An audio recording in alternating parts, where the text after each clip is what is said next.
হয়, এই মুহূৰ্তত মই গহপুৰৰ অসম আৰু অৰুণাচল সীমান্তৰ বিষ্ণুপুৰ মাছগাঁৱত উপস্থিত আছোঁ আৰু এই গাঁৱৰ ৰাইজে কিদৰে এখন নদী পাৰ হৈ প্ৰতিদিনে অহা যোৱা কৰে আমি সেই দেখুৱাম।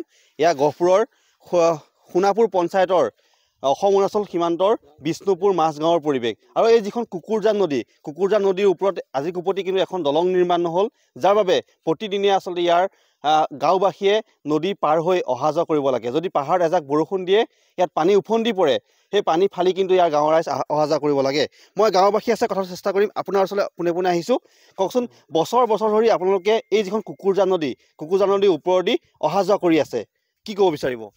আমি এই কুকুৰজান নদীটো আজিলৈকে দলং নাই, একো নাই, এনেকুৱা হিচাপতে ইমান কষ্ট পাই আছোঁ আমি।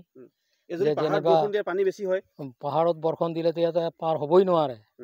সৰু এই ল'ৰা ছোৱালী স্কুললৈ যায়, ইহঁতে যাবই নোৱাৰে, স্কুলটো বন্ধ হৈ যায়। ৰাতি বেমাৰ হ'লেও উপায় নাইকিয়া হয়, যেন তেন বকি পেলাই পাৰ কৰে ইমান পানীত, কঁকাল পানীত।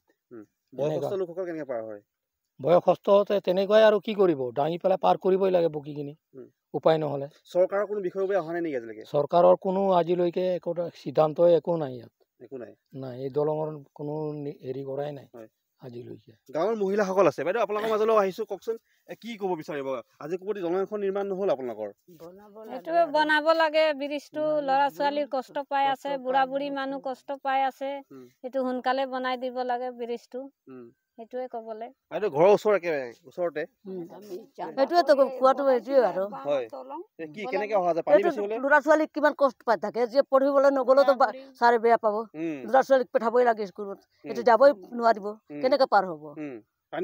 পানী বেছি হ'লে এইফালে আলিটো উঠি যায়, পানী এইফালে উঠি যায়, ইয়াৰলৈকে পানী আহি যায়, ইয়াত গোটেই পানী আহি যায়।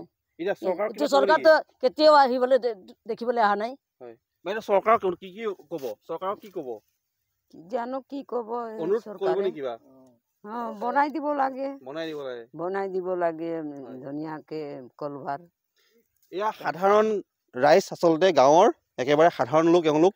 এয়া গহপুৰৰ অসম আৰু অৰুণাচল সীমান্তৰ আচলতে বিষ্ণুপুৰ নাটগাঁৱৰ পৰিৱেশ আৰু শুলিঙি পঞ্চায়তৰ অন্তৰ্গত এই যিখন নদী আচলতে প্ৰতি বছৰে বৈ আছে। এয়া সোণাপুৰ পঞ্চায়তৰ এখন নদী আৰু এই যিখন নদী প্ৰতি বছৰে ইয়াত বৈ আছে, কিন্তু আজি কুপতি ইয়াত এখন দলং নিৰ্মাণ নহ'ল, যাৰ ফলত গাঁৱৰ লোকে জীয়াতু ভুগি প্ৰতি বছৰে অহা যোৱা কৰে। যদি কিবা কাৰণত পানী বেছি হয় কিন্তু সম্পূৰ্ণ যাতায়াত বন্ধ হৈ পৰে। গাঁওবাসীৰ অনুৰোধ, অতি শীঘ্ৰে নদীখনৰ ওপৰত এখন দলং নিৰ্মাণ হওক, তেওঁলোকৰ সমস্যাসমূহ সমাধান হওক।